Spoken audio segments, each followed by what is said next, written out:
Bienvenue sur ma chaîne. Démasquons ensemble les maîtres chanteurs de la première dame de la République démocratique du Congo. Démasquons son mode opératoire. Démasquons les mensonges, la diffamation que cette dame propage contre la première dame sur les réseaux sociaux. On va partir avec de faits, de preuves pour vous ouvrir les yeux. Et enfin, on va aussi ajouter beaucoup d'autres choses et on va commencer. Et l'histoire commence d'abord 11 ans passés avec des archives, avec des clips et tout et tout. Alors prenez un cup of tea parce que cette vidéo sera longue. Bienvenue sur ma chaîne, moi c'est Pauline aka Tatapo. Alors on commence. Nous avions directement cru que ces audios sont vrais, c'est vrai, parce que c'est Sandra qui sort ces audios, c'est vrai. Devrions d'abord vérifier si l'audio est authentique ou manipulé.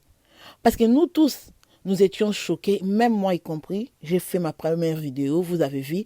J'étais vraiment un peu choquée, j'ai condamné l'entourage de maman Denise. J'ai en tout cas, si vous pouvez partir voir la vidéo vous-même, vous allez voir que j'étais déçue, ok? Mais avec les technologies actuelles comme les deepfakes ou les logiciels de montage vocal, facile à créer des vidéos convaincantes avec la voix d'une personne. Donc, on devrait chercher les spécialistes en acoustique pour d'abord vérifier si ces audios sont vrais. Que sur cette vidéo, nous allons découvrir les vraies intentions de Sandra. Nous allons découvrir ce que sa famille pense de ces histoires qu'elle raconte sur les réseaux sociaux. Ces mensonges sur sa fondation. Nous étions un peu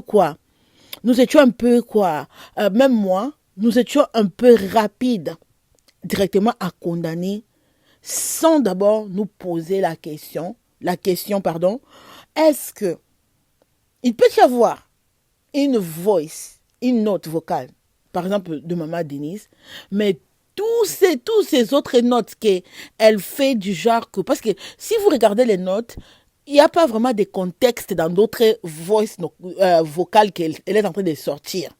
Donc cela doit d'abord nous donner des doutes. Au-delà de la dimension politique, cette affaire constitue une violation flagrante de la vie privée de la première dame de la République démocratique du Congo. Bien qu'elle ait une personnalité publique, elle a le droit à la protection de sa vie personnelle. La diffusion de ce type de contenu, qu'il soit authentique ou non, bafoue d'abord les droits et expose injustement une femme qui œuvre pour le bien-être de la population. Pour moi, nous avions été si rapides à condamner, à la traiter, surtout sur TikTok, à l'insulter et tout, parce que d'abord, on a un problème que notre communauté doit savoir, que nous avons un problème de l'intelligence artificielle. Et comme il y a déjà une voix de maman Denise, elle est libre de parler aux gens en privé. Elle a des amis, des connaissances.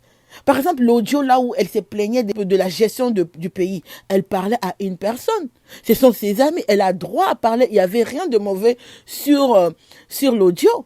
Mais l'intention de la publication, c'est pour nuire à la première dame.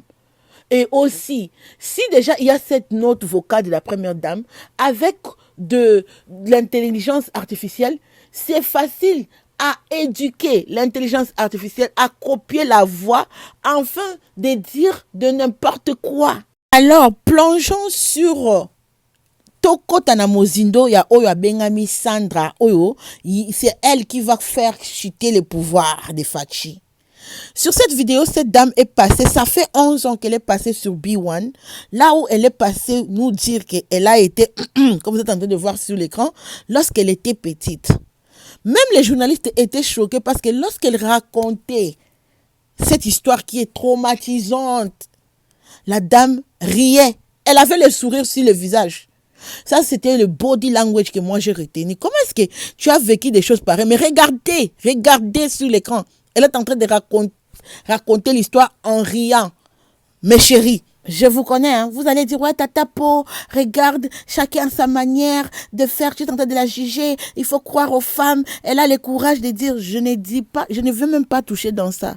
c'est son histoire. C'est elle-même qui connaît la vérité.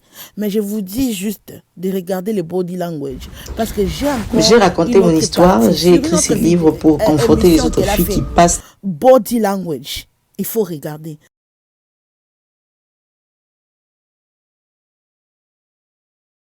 Regardez vous-même le body language. C'est pour ça que je t'ai dit, regarder son corps. Lorsque une dame raconte une histoire traumatisante de ce qui s'est passé sur sa vie, nous tous, on ne parle pas avec légèreté comme ça, quelque chose qui est... Parce qu'il faut savoir qu'elle a écrit un livre, elle a été touchée par son papa lorsqu'elle avait 4 ans, par les voisins lorsqu'elle avait 4 ans, à l'école lorsqu'elle avait 6 ans. J'ai tellement lu sur cette dame et je ne suis pas là, comme je vous ai dit, pour venir parler de ça. Ça, c'est sa vie privée et ce sont ses traumatismes à elle. Mais je vous dis juste de regarder le body language. Je vais revenir aussi après pour vous dire la relation avec Denise, ok? Et on va aussi parler comme pourquoi est-ce qu'elle avait contacté Ika et pourquoi est-ce qu'il y a le nom de Ika sur ça. Donc, je vous dis, cette vidéo va être longue, mais il faut être patiente parce qu'on doit décortiquer pour enfin démasquer la vérité, ok? Sur l'émission qu'elle va faire avec Denise, elle va dire encore, parce qu'il y a 2 émissions, je ne sais pas si c'était le même jour, mais sur l'autre émission, elle a changé les habits. Elle a dit à Denise qu'elle a une fondation et sa fondation, c'est pour donner le microcrédit aux femmes en RDC. Elle est à Kinshasa, Lubumbashi et Goma, là où elle donne le microcrédit aux femmes. Denise même l'a posé la question sur l'émission. Comment est-ce que tu fais ça? Elle dit que les femmes cotisent $10, $10, et puis sa fondation ajoute pour soutenir par exemple un projet. Maintenant, ce que j'ai trouvé un peu bizarre par rapport à ça, nous parlons de 2021. À chaque fois qu'elle postait quelque chose ou elle faisait quelque chose de sa fondation, elle faisait les updates sur sa page YouTube. Mais vous pouvez voir les années, ok? 4 ans, 3 ans passés. La dernière fois qu'elle a posté quelque chose sur sa fondation ou qu'elle a fait quelque chose, ça fait même pas 3 mois. Donc ça fait 3 ans qu'elle a stoppé du tout d'utiliser cette chaîne pour poster les choses de sa fondation. Maintenant, elle dit sur ses accusations que la première dame l'a payé $350,000. Comme vous pouvez voir sur l'écran, ça fait 3 ans qu'elle a fait des actes de charité. Parce qu'elle poste ça ici. Si vous partez sur ses pages TikTok, il n'y a même pas les choses sur sa fondation. C'est juste les choses politiques. Mais lorsqu'elle poste quelque chose de la politique, elle poste ça sur la page YouTube. Et vous pouvez voir la distance entre les 3 années passées et les 3 mois qu'elle vient de poster. Maintenant, ma question est celle-ci. Comme elle est en train d'accuser la première dame d'avoir payé $350,000 pour son silence, pour qu'elle ne sorte pas, pour qu'elle fait des choses en coulisses, pourquoi est-ce qu'elle n'a pas, comme elle met tellement les Congos, pourquoi est-ce qu'elle n'a pas envoyé l'argent là à sa fondation? Au lieu de donner le microcrédit aux femmes, pourquoi pas leur donner tout cet argent pour qu'elles commencent des commerces différents? Ça, c'est ma première question. Ma deuxième question, pourquoi est-ce qu'elle a pris cet argent pour, selon ses propres dires, donner aux youtubeuses, aux tiktokeuses, aux tiktokeuses qui sont dans les insultes? Elle envoie de sa propre bouche. Elle est en train de déclarer, j'ai donné à Néné à ça, n'a pas ça qui Néné à, n'a pas ça qui choupette. Donc c'est elle qui paye les influenceuses pour faire les insultes. Donc si je comprends bien, maman, elle prend l'argent pour payer les gens pour qu'on insulte maman Denise. Si on croit ses propres mots, Tozo Kende Malembe. Ok? Je me suis posé la question. Qu'est-ce qui pousse Sandra à vouloir sortir de preuves pour nuire à maman Denise? Quelle est sa motivation et tout? Parce que cette dame, en 2021, elle a fait tout pour approcher Ika Et Denise, vous allez écouter vous-même le propos de Denise lorsqu'elle est en train de dire que non, tu es venu me chercher pour faire ta promotion. Tu es parti chez Ika. Donc, on voit très bien que non, c'est elle qui est partie chercher les gens qui sont autour de Maman Denise pour faire la promotion de son livre. Donc, c'est quelqu'un, en fait, qui voulait être à côté des gens qui connaissent Maman Denise. Maintenant, je me pose la question pour savoir qu'est-ce qui pousse. J'entre et je trouve que non. Notre sœur aime tellement, soutient Moïse Katumbi. Et en soutenant Moïse Katumbi, j'ai compris qu'elle est en train aussi de faire une chose et son contraire. Vous allez me dire, Tata Po, pourquoi est-ce que tu dis ça? Je dis ça par rapport, elle accuse Maman Denise d'être une Rwandaise. Parce que Maman Denise a pris la photo avec la femme de Kagame, si je ne me trompe pas. Alors, c'est ça que moi j'appelle de l'hypocrisie. Donc, si toi tu ne veux pas qu'il y ait des Rwandais au sommet de l'État, parce que toi tu es 100% congolaise, allegedly, soi-disant, alors pourquoi est-ce que tu supportes Moïse Katumbi, à sachant que sa femme est publiquement burundaise? Maman Denise, on n'a pas jusque-là de preuves que non, elle était née au Burundi, belge burundaise. Non, mais on a de preuves tangibles que la femme de Moïse Katumbi est belge d'origine burundaise. Donc, l'argent, quelle est la différence entre ce que tu es en train de dire sur Maman Denise et la personne que tu es en train de supporter matin, midi et soir? Donc, toi, tu veux laisser Maman Denise, selon toi, qui est rwandaise, et applaudir Moïse Katumbi, qui a une femme burundaise que tout le monde connaît publiquement. Maman, choisis tes combats. Où sont tes priorités? Parce que si tu es vraiment une Congolaise à 100% et tu veux que le sommet de l'État soit 100% congolais, tu ne vas pas supporter Katumbi.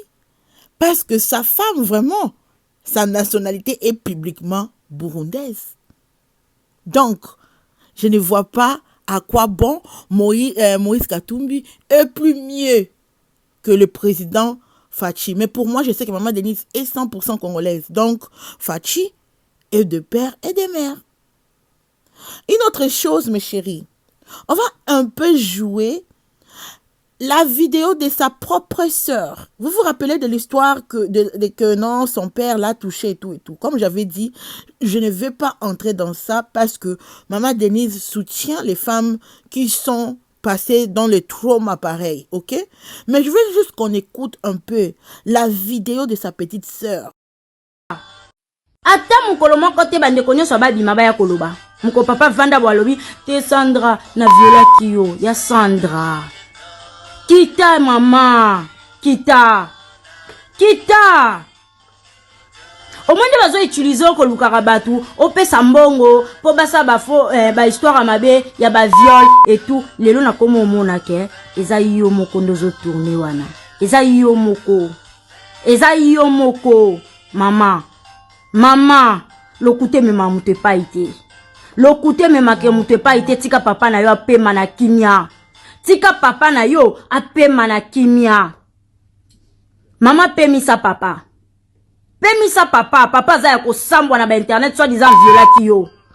Na âge à 4 ans, batu nyonso batala ba bébé na bango à 4 ans. Batala histoire na ba ke ba violer. Mama lobi abandaki ko sukola yo. Mukoloni olela ta pasike na yoka douleur na yoka boy. Yaya kita lelo soki na yako telema na sa elo video parce que o bloka parce que biso nyonso famille o bloka biso naza na moyen o sa elo video te na tindi ba voice bo répondre anga te yango moyen na ko sa elo video po makamno zo sala esuke pa na yo moko Esuke pa na yo moko mama, biso to boyi, biso vraiment to boyi, to lembi humiliation, to lembi sonyo, to boyi. Sa propre petite sœur dit que il y a personne dans leur famille qui peut venir témoigner et dire que le témoignage qu'elle a toujours dit, c'est vrai. Il y a personne qui peut dire que c'est la vérité parce que même leur maman, c'est elle-même qui l'a lavé Donc, à 4 ans, elle a lavé, donc elle devait voir parce que elle dit que même elle-même, elle aurait eu mal. Et dès que sa maman la lavait, la maman allait sentir que non, mon enfant, il y a quelque chose qui ne va pas. Et puis, il y a une autre chose. Elle avait dit que à 14 ans, elle a fait family meeting, ok, là où elle a dit à la maman et tout le monde que regardez ce que papa m'a fait et tout et tout. Après le lendemain, le papa est tombé malade. Après un mois, le papa est décédé. C'est ce qu'elle raconte.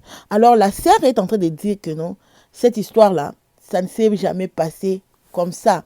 Elle n'a jamais dit à leur père des choses pareilles. Comme j'avais dit, je voulais juste qu'on ait sa version et la version d'une autre personne. Je ne suis pas ici pour dire que qu'on ne croit pas aux victimes, non. Mais je suis juste en train de vouloir étudier son comportement pour vous dire que non, elle est capable de mentir pour l'argent.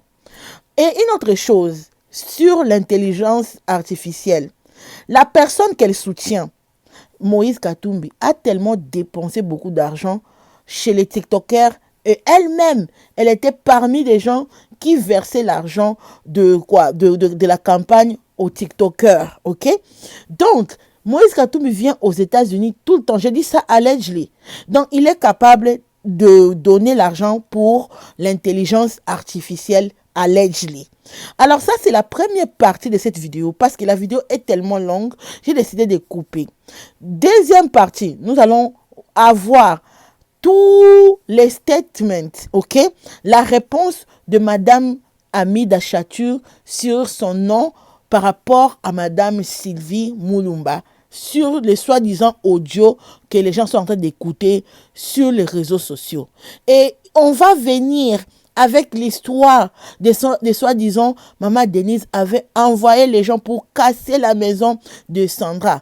Il y a des indices, il y a des preuves. Je vais venir avec ça demain. Ça, c'était juste le premier épisode décortiquant et démasquant la personne qui est manipulatrice et qui sont derrière cette campagne de vouloir salir la première dame. On se retrouve demain pour une deuxième vidéo. Ok? Bisous, bisous, bye.